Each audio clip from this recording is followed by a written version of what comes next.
أشهد أن لا إله إلا الله.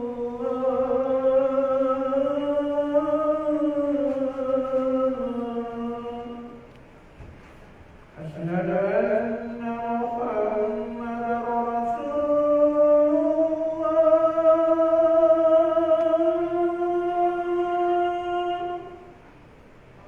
أشهد أن محمدا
الحمد لله. إن الحمد لله نحمده ونستعينه ونستغفره ونعوذ بالله من شرور أنفسنا ومن سيئات أعمالنا. من يهد الله فلا مضل له ومن يضلل فلا هادي له.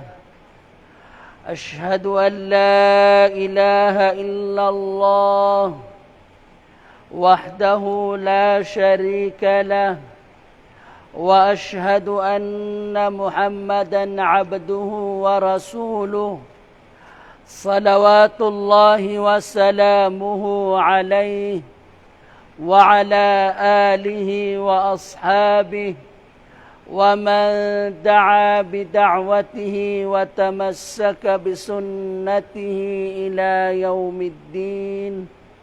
أما بعد، فيا عباد الله،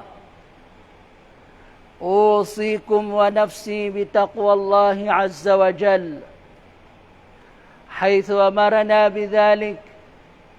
اعلموا أن الله تبارك وتعالى يقول في كتابه الكريم: يا أيها الذين آمنوا اتقوا الله حق تقاته ولا تموتن إلا وأنتم مسلمون. ويقول المصطفى صلى الله عليه وسلم في حديثه الشريف: اتق الله حيثما كنت وأتبع السيئة الحسنة تمحها وخالق الناس بخلق حسن. فإن أصدق الحديث كتاب الله، وخير الهدي هدي محمد صلى الله عليه وسلم، وشر الأمور محدثاتها، وكل محدثة بدعة، وكل بدعة ضلالة، وكل ضلالة في النار. Aming mga minamahal na kapatid, magulang sa pananampalatayang Islam, tayo po ngayong araw ay nasa ikalawang araw. Pangalawang araw ng pagpasok ng buwan ng Dhul-Hijjah. Ibig sabihin, sa kasalukuyan po ay napapaloob tayo sa unang 10 araw ng Dhul-Hijjah. Ang unang 10 araw ng Dhul-Hijjah, ano nga ba ito, aming mga minamahal na kapatid at magulang sa pananampalatayang Islam? Kailangan malaman ng bawat isa sa atin na ang unang 10 araw ng Dhul-Hijjah, ito ho ang pinakamalaking biyayang ibinigay, ipinagkaloob sa atin ng dakilang tagapaglikha sa kasalukuyan. Kung saan ito ho ang afdalu ayyamid dunya. Ito po ang pinakamainam sa mga araw ng mundo. Wa azka ayyamid dunya. Ito po ang pinakadalisay sa mga araw ng mundo. Wa a'zamu ayyamid dunya. Ito po ang pinakadakilang mga araw ng mundo. Aming mga minamahal na kapatid at magulang sa pananampalatayang Islam, ahabbu ayyamid dunya ila Allah subhanahu wa ta'ala.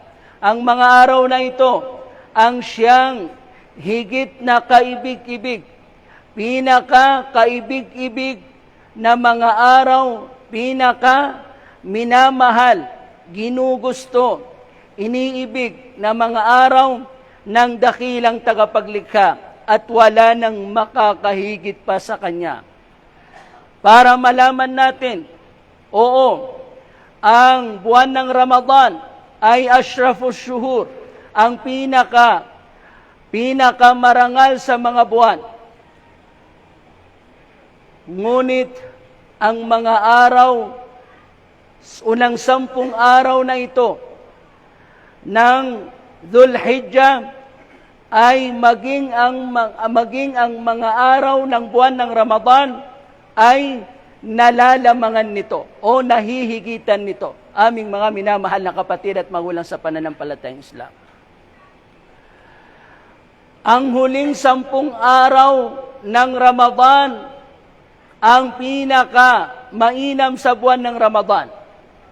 Ngunit ang unang 10 araw ng Dhul-Hijjah ay mas mainam kaysa huling 10 araw ng Ramadan. Biruin nyo ay aming mga minamahal na kapatid at magulang sa pananampalatayang Islam ang kainaman ng mga araw na ito. Maliban na lamang sa gabi, ang mga gabi ng huling 10 araw ng Ramadan, ibig sabihin ang huling 10 gabi ng Ramadan, na kung saan napapaloob doon ang Laylatul Qadr, na siya ang ashraful layali, siya ang pinakamarangal sa lahat ng gabi.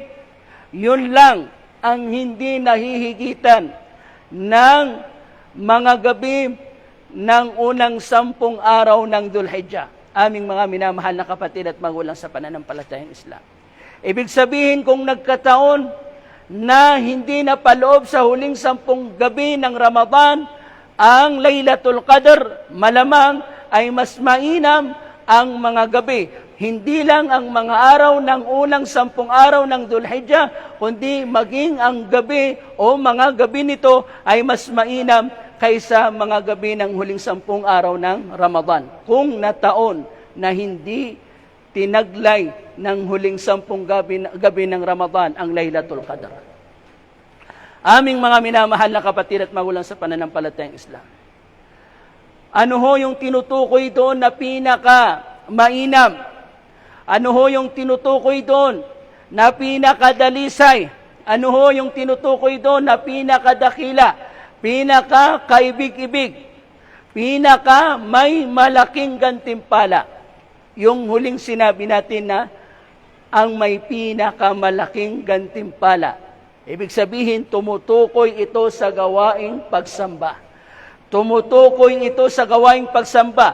Pagka tinanggal mo ang gawaing pagsamba, na dapat gawin sa mga araw na ito, wala itong kaiba sa mga ordinaryong mga araw. Ibig sabihin, pakikipagpaligsahan sa paggawa ng iba't ibang uri ng pagsamba sa abot ng ating makakaya. Nariyan ang pagsasagawa ng Hajj at ng Umrah. Ayan, kasalukuyang nasa Hajj o nagsasagawa ng Hajj ang ating mga kapatid. Ayan, na nagsihajj sa taong ito. Nawa tanggapin ni Allah subhanahu wa ta'ala ang kanilang ginawang paghahajj. Nariyan aming mga minamahal na kapatid at magulang sa pananampalatayang Islam, ang pag-aayuno. Nariyan ang pag-alay ng hayop. Nariyan ang gawaing pagdarasal. Ibig sabihin ay hindi lang ang 5 obligadong pagdarasal ang pagtutuunan natin ng pansin, kundi maging ang mga voluntaryong pagdarasal ay pagtutuunan natin ng pansin sa mga araw na ito. Aming mga minamahal na kapatid at magulang sa pananampalatayang Islam. Nariyan ang pagbibigay ng sadaka. Nariyan ang pagbibigay ng zakat kung hindi mo pa kung hindi ka pa nakapagtakda o nakatukoy ng haul, kung kailan ba inaabot ng 1 taon, yung kayamanan na dapat mong bigyan ng zakat, pupwede mo siyang ibigay o ipagkaloob ng maaga. Actually, pupwede yun. Yung ta'jil, pupwede yun. At kung itata'jil mo, ibig sabihin ay kung ibibigay mo ng pauna, ay walang mas mainam na araw na kung saan ibibigay mo yon ng pauna kaysa mga araw na ito, aming mga minamahal na kapatid at magulang sa pananampalatayang Islam. Ano ho ang sinabi ng ating mahal na propeta Muhammad sallallahu alaihi wasallam? Ma min ayyamin al-amalu al-salihu fihinna ahabbu ila Allah min hadhihi al-ayyam al-ashr. Walang mga araw, ibig sabihin mutlaq, ala al-itlaq, anumang araw, walang mga araw na ang paggawa ng mabuti sa kanila, ang paggawa ng pagsamba sa kanila, yun yung pagsunod sa mga ipinag-uutos ni Allah, pagtugon sa mga kautusan ni Allah, at yung pag-iwas mula sa kanyang mga pinagbabawal, at ang pag-uutos nito at ang pagbabawal nun. Doon tayo nagpapaligsan. Yun ang gawaing mabuti. Yun ang gawaing mabuti. Hindi po ang mabuti sa tingin natin. Ang gagawin natin, hindi po ang masama sa tingin natin ang iiwasan natin, kundi masama man o mabuti sa tingin natin pag inutos ni Allah, yun ang mabuti.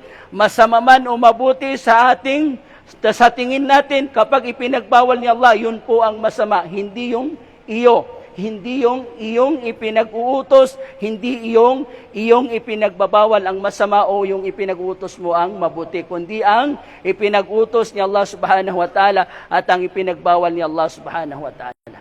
Aming mga minamahal na kapatid at magulang sa pananampalatayang Islam, mula sa pinakamababang uri nito, kabilang na doon yung ating mga nabanggit na uri ng mga pagsamba, yung magagawa mong pagsamba sa mga araw na ito, na siyang tinatawag na amalong saleh, ay hindi mahihigitan ng anumang gawaing pagsamba sa ibang araw. Ibig sabihin, yung gawaing pagsambang magagawa mo sa mga araw na ito, ang siyang pinaka kaibig-ibig na gawaing pagsamba kay Allah subhanahu wa ta'ala. Sa ibang riwaya, ang siyang pinaka-azka, pinaka-dalisay kay Allah subhanahu wa ta'ala. Ibig sabihin, ang magagawa mong pagsamba sa mga araw na ito, ang pinaka-kaibig-ibig kay Allah, ang pinaka-dalisay kay Allah, at ang pinaka-a'zamu ajran, ang may pinakamalaking gantimpala kay Allah subhanahu wa ta'ala, aming mga minamahal na kapatid at magulang sa pananampalatayang Islam. At walang makakahigit sa Kanya. Kaya napatanong ang mga sahaba, alam nyo, ang al-amr, ibig sabihin ang pag-uutos ni Allah subhanahu wa ta'ala, ang ras, ang ulo nito, ang pinakaulo sa mga ipinag-uutos ni Allah subhanahu wa ta'ala, ay ang al-Islam, ang pagtanggap sa Islam, ang pagpasok sa Islam. At ang amud, Ibig sabihin, ang haligi nito ay ang pagsasagawa ng sala.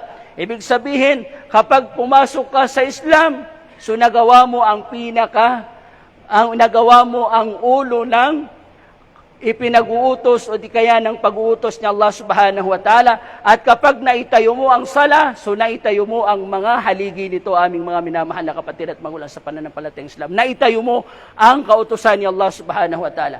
Wa dirwatu sanamihi al-jihad. At ang tuktok nito, ang pinakatuktok ng kautusan ni Allah subhanahu wa ta'ala o ang pag-utos ni Allah subhanahu wa ta'ala, ibig sabihin ang pinakamataas na uri ng pagsamba kay Allah ay ang pakikipagdigmaan sa daan ni Allah subhanahu wa ta'ala. Yun yung tinatawag na jihad. Kapag ka ito ay nasa kanyang tamang lugar o nasa kanyang tamang panahon. Yun ang pinakamataas na gawaing pagsamba. Kaya nung sabihin ito ni Propeta Muhammad sallallahu alaihi wasallam, batid ito ng mga sahaba, nung sabihin niya na walang makakahigit na anumang araw sa mabuting gawain na magagawa. Walang anumang mabuting gawain o gawaing pagsamba na mahihigitan niya. Ang kadakilan, ang kainaman, ang kadakilan, kadalisayan, ayan, ang pagmamahal ni Allah subhanahu wa ta'ala sa gawaing pagsambang magagawa sa mga araw na ito, napatanong yung mga sahaba, Ya Rasulallah, walal jihadu fi sabilillah, kahit pa yung tuktok ng mga kautusan ni Allah subhanahu wa ta'ala, may pinakamataas na antas sa mga ipinag-utos ni Allah, sa pagsamba kay Allah, walang iba kundi ang jihad. Sabi ni Propeta Muhammad sallallahu alaihi wasallam, walal jihadu fi sabilillah. Ibig sabihin, kahit pa ang jihad ay nadaig ng gawaing pagsamba na magagawa natin sa mga araw na ito. Halimbawa, itong pagdarasal natin ngayon, itong ngayong pagpunta natin ngayon sa masjid, nakinig ng khutbah, nagsagawa ng salatul Juma, yung pagsasagawa natin ngayon ng salatul Juma, ang pinakamainam na naisagawang salatul Juma sa taong ito. Ang pinakamainam na salatul Juma, ang pinakadalisay na salatul Juma, ang may malaking gantimpala kay Allah subhanahu wa ta'ala na salatul Juma na nangyari sa taong ito ay ngayong araw. Ngayong araw, aming mga minamahal na kapatid at magulang sa pananampalatayang Islam. Kaya idagdag mo dyan ang iba't ibang magagawa mong pagsamba. Lahat ng magagawa mong pagsamba ang siyang pinaka-mainam kay Allah subhanahu wa ta'ala. Kaysa sa mga ibang araw, hindi sa 10 araw na ito, aming mga minamahal na kapatid at magulang sa pananampalatayang Islam. Katulad ng sinabi natin, kasama pa yung buwan ng Ramadan. Yung gawaing pagsamba na ating magagawa dito. Mahihigitan niya ang gawain pakikipagdigmaan sa daan ni Allah subhanahu wa ta'ala, pagbuwis ng buhay sa daan ni Allah subhanahu wa ta'ala. Maliban na lamang, ika nga ni Propeta Muhammad sallallahu alaihi wasallam, ang isang lalaki, illa rajulun kharaja binafsihi wa mali, maliban ang isang lalaking nakipagdigmaan sa daan ni Allah subhanahu wa ta'ala, mismo ang kanyang sarili, gayon din ang kanyang kayamanan, walam yarji'u min dhalika bi shay', walang nakauwi sa alinman sa dalawa. Ibig sabihin, hindi lang ang kanyang sarili ang napaslang, kundi maging ang kanyang pag-aari o pagmamay-ari, anumang ari-arian na mayroon siyang isinamad ka, dinala niya sa pakikipagdigmaan sa daan ni Allah subhanahu wa ta'ala, walang anuman ang nakabalik doon. Yun lamang ang hindi mahihigitan, aming mga minamahal na kapatid at magulang sa pananampalatayang Islam. Kaya lang, sa mga panahon ngayon, na kung saan tayo'y napapaloob sa al-ashhurul hurum, sagradong mga buwan, bawal ang pakikipagdigmaan. Kaya para na rin sinabi ni Propeta Muhammad na hindi mangyayari yon. Hindi mangyayari yun na mayroong isang tao na makikipagjihad at walang makakauwi. Makasama niya, lumabas siyang kasama ang sarili at ang anumang ari-arian niya at walang nakabalik doon. Sapagkat sa mga al-ashhurul hurum ay wala pong digmaan doon. Ipinagbabawal, maliban na lamang kung ang sinalakay ang mga mananampalataya at kailangan nilang dipinsahan ang kanilang mga sarili. Aming mga minamahal na kapatid at magulang sa pananampalatayang Islam. Ngayon, ano po ang pinaka-mainam na gagawin natin sa mga araw na ito? Lahat ng gawaing pagsamba. Lahat ng gawaing pagsamba. Pero tumukoy tayo ng isa na pag-usapan natin para madiinan natin yung kainaman nito. Walang iba kundi ang pag-aayuno. Ang saum, ang pag-aayuno. Alam natin ang pag-aayuno, ito lamang sa mga gawain, ito lamang sa mga gawaing pagsamba ng isang alipin ang inangkin ni Allah subhanahu wa ta'ala. Kullu amal ibni Adam lah. Lahat ng pagsusumikap ng anak ni Adan o ng tao sa mga pagsamba ay para kanya yan. Ngunit illa siyam, maliban na lamang ang pag-ayuno, fa innahu li, sapagkat para sa akin yon. Talaga nga naman para kay Allah yon. Kasi ang gawaing pag-ayuno ay hindi ito na ipapakita. Hindi ito na ipapakita ng tao. Bakit? Kasi maaari mo namang gawin na kumain o minom na nakatago, walang nakakakita sa'yo, tapos mag-astang sa paningin ng mga tao ay mag-astang parang nag-aayuno. Pero hindi nila alam ang katotohanan nun. Ang nakakaalam lang nun ay siya Allah subhanahu wa ta'ala. Isa yun sa paliwanag ng mga pantas kung bakit inangkin ni Allah subhanahu wa ta'ala ang pag-aayuno. At isa din sa napaliwanag ng mga pantas ay sa pamamagitan ng pag-aayuno ay pagbabayaran ni Allah subhanahu wa ta'ala. Ibig sabihin, tutugon siya Allah na siya nang bahalang magbayad sa anumang pagkukulang ng alipin kapag kaniliti siya sa araw ng paghukom at hindi pumasa o di kaya ay hindi naabot ng kanyang mga mabubuting gawa na makapasok siya o maipasok siya sa kaaya-ayang pamumuhay sa paraiso dahil sa kanyang mga kakulangan. So, tutugon siya Allah subhanahu wa ta'ala na siya na mismo ang magbabayad ng lahat ng o pupuno sa lahat ng kanyang pagkukulang sa pamamagitan ng pag-aayuno. Aming mga minamahal na kapatid at magulang sa pananampalatayang Islam. Kaya naman itong si Abu Umama al-Bahili, isa sa mga dakilang mga sahaba ridwanullahi alaihim, ay minsan 3 beses niyang nagawa na kapag kasi Propeta Muhammad sallallahu alaihi wasallam ay nagpapadala ng hukbo para makipagdigmaan sa landas ni Allah subhanahu wa ta'ala, then tumutungo siya kay Propeta Muhammad at sinasabi niya, Ya Rasulullah, ud'u li bishahada, ud'u li bishahada, idalangin mo kay Allah subhanahu wa ta'ala na ako ay mapaslang sa pakikipagdigmang ito. Sa halip na idalangin ni Propeta Muhammad kay Allah na mapaslang siya sa pakikipagdigmaan na yon, ano ang hinihingi niya? Ano ang hinihiling ni Propeta Muhammad? Allahumma sallimhum wa ghanimhum. O Allah, gawin mo silang payapa o gawin mong mapayapa ang kanilang pakikipagdigmaan. Ibig sabihin, hindi sila masaktan. Wa ghanimhum, at isulat mo ang pagkapanalo para sa kanila o itakda mo ang pagkapanalo para sa kanila. Yun ang hinihiling ni Propeta Muhammad sa halip na hilingin ni Propeta Muhammad sallallahu alaihi wasallam na siya ay mapaslang sa pakikipagdigmaan sa daan ni Allah subhanahu wa ta'ala. Ibig sabihin, hindi ang maksud, hindi ang goal ay mamatay ka sa pakikipagdigmaan sa daan ni Allah subhanahu wa ta'ala, kundi ang manalo at maipamuno ang katotohanan, walang iba kundi ang pagbabatas ni Allah subhanahu wa ta'ala. Yun ang pinakapakay doon. May parating ang katotohanan sa mga tao at ito ang mamuno, ayan, sa lipunan, aming mga minamahal na kapatid at magulang sa pananampalatayang Islam. Sapagkat kung ang maksud ay ang kamatayan, hiniling na sana ni Propeta Muhammad para sa mga sahaba, katulad halimbawa nitong si Abu Umama al-Bahili na 3 beses niyang inaplayan kay Propeta Muhammad na siya sumama sa hukbo na nakikipagdigmaan sa daan ni Allah subhanahu wa ta'ala. Hinihiling na mamatay siya sa daan ni Allah subhanahu wa ta'ala. Pero ang hinihiling ni Propeta Muhammad ay manalo sila at mapayapa yung kanilang pakikipagdigmaan. Hanggang sa nung 3 beses na niya ito hiniling kay Propeta Muhammad, at yun pa rin ang kahilingan ni Propeta Muhammad, kaya nakakabalik sila ng mapayapa at nagtatagumpay sila sa digmaan. So doon ay binago ni Abu Umama ang kahilingan niya kay Propeta Muhammad.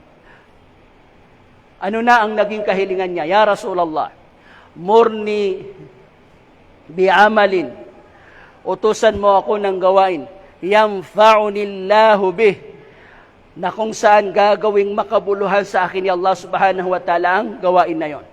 O di kaya ay adkhulul jannata bihi. Sa isang riwaya, sa pamamagitan niyan, ay makakapasok ako sa kaaya-ayang pamumuhay sa paraiso. Sa isang riwaya, ang pagkakatanong ni Abu Umama ay ayyul amali afdal. Ano ang pinakamainam na gawain? Ano ho ang isinagot ni Propeta Muhammad sallallahu alaihi wasallam sa kanya? Alayka bis-siyam. Kailangan mo ng pag-aayuno. Mag-ayuno ka. فَإِنَّهُ لَا مِثْلَ لَهُ, wala itong katulad. فَإِنَّهُ لَا عِدْلَ لَهُ, walang maitutumbas. Ayan, walang kapantay, walang maaring ihambing, walang katulad ang kadakilaan ng pag-aayuno. Kaya sinabi natin na ang pinakadakilang magagawang pagsamba sa mga araw na ito ay ang pag-aayuno, aming mga minamahal na kapatid at magulang sa pananampalatayang Islam. Kung kaya, ang ating mahal na Propeta Muhammad sallallahu alaihi wasallam, nakaugalian po niya, kana Nabiyo sallallahu alaihi wasallam, yasumu tis'a dhil hijja. Nag-aayuno siya sa loob ng 9 na araw ng Dhul Hijjah. Ibig sabihin, ay kung gagawin nating halimbawa, ngayong mga araw na ito, so pumasok po kahapon, ang unang araw ng Dhul Hijjah ay kahapon, nag-ayuno siya kahapon, at mananatili siyang mag-aayuno hanggang sa darating na Friday. Kasi ang Eid ay sa darating na Sabado. Hindi bukas, kundi sa susunod na, sa makalawang Sabado, pagkaraan bukas. Doon na ang Eid. So, ibig sabihin, itong 9 na araw ay inaayunuhan ito ni Propeta Muhammad sallallahu alaihi wasallam. Naging sunna niya ito. So, pagbuhay din ito ng sunna. Ang pag-ayuno sa mga araw na ito, tanda natin, sa likas na kalagayan ng pag-ayuno ang siyang pinakadakilang gawain. Tapos dito pa magagawa sa unang 10 araw ng Dhul Hijjah. So higit. Ibig sabihin, ang pag-ayunong ito ay ang siyang pinakadakilang gawain. Pag-ayuno, ang siyang pinakadalisay na pag-ayuno. Ang siyang kaibig-ibig na pag-ayuno. Ang siyang may pinakamalaking gantimpala kay Allah subhanahu wa ta'ala. Hindi lang comparative degree ang ginamit ni Allah subhanahu wa ta'ala, kundi superlative degree, aming mga minamahal na kapatid at magulang sa pananampalatayang Islam. Ibig sabihin, ang pinakamainam, aming mga minamahal na kapatid at magulang sa pananampalatayang Islam, na gawaing pagsamba ay ang pagsambang magagawa sa mga araw na ito at wala nang mas mainam pa doon. At ang pinakamainam na gawaing pagsamba na ating magagawa ay ang pag-aayuno. Inuulit natin, aming mga minamahal na kapatid at magulang sa pananampalatayang Islam, ang kadakilaan ng mga araw na ito ay sa pamamagitan ng paggawa ng pagsamba. Kaya wag nating hayaan ipagkait sa mga sarili natin ang mga gawaing pagsamba na tayo'y makapagpaligsahan sa paggawa ng mga iba't ibang uri ng pagsamba katulad ng ating mga binanggit at yung hindi pa natin nabanggit. Wa aqulu qawli hadha wa astaghfirullah li wa lakum wa lisairil muslimina min kulli dhanb fastaghfiruhu innahu huwal ghafurur rahim.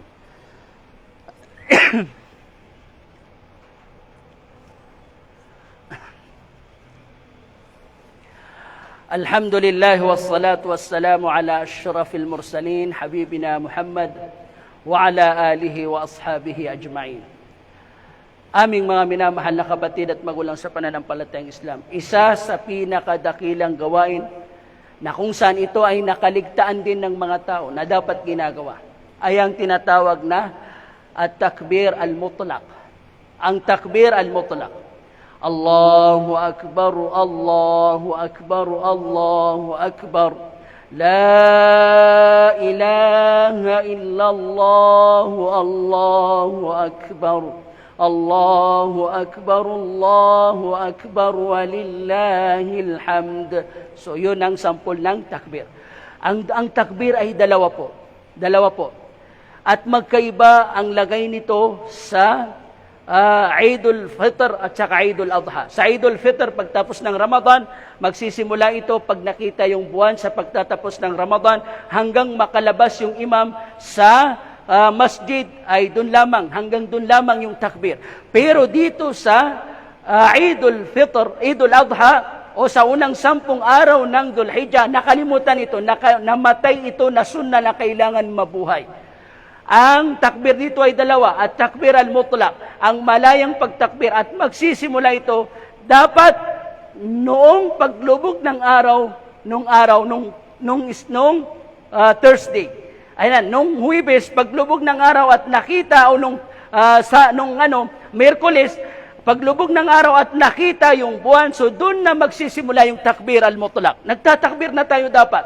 Ang mga sahaba nagtatakbir sa daan, nagtatakbir sa mga palengke, kaya sinusunod sila ng mga tao.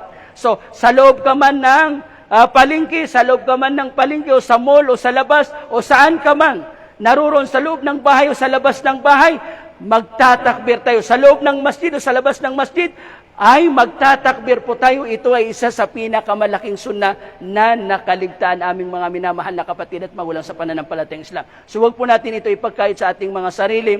Inna Allaha wa malaikatahu salluna ala nabi. Ya ayyuhalladhina amanu sallu alayhi wa sallimu taslima. Allahumma salli ala Muhammad wa ala ali Muhammad kama sallaita ala Ibrahim wa ala ali Ibrahim. وبارك على محمد وعلى آل محمد كما باركت على إبراهيم وعلى آل إبراهيم في العالمين إنك حميد مجيد وقال ربكم ادعوني أستجب لكم آمين يا رب العالمين اللهم وفقنا لما تحبه وترضى اللهم اجعلنا بالإيمان كاملين ولفرائضك مؤدين وللزكاة فاعلين وعلى الصلوات حافظين وفي الجنة داخلين ومن النار ناجين ومن حور العين متزوجين ومن حوض نبينا محمد صلى الله عليه وسلم شاربين شربة لا نظمأ بعدها أبدا برحمتك يا أرحم الراحمين اللهم اغفر لنا ذنوبنا ولوالدينا وارحمهما كما ربيانا صغارا ولجميع المؤمنين والمؤمنات والمسلمين والمسلمات الأحياء منهم والأموات وأتبع بيننا وبينهم بالخيرات رب اغفر وارحم وأنت خير الراحمين سبحان ربك رب العزة عما يصفون وسلام على المرسلين والحمد لله رب العالمين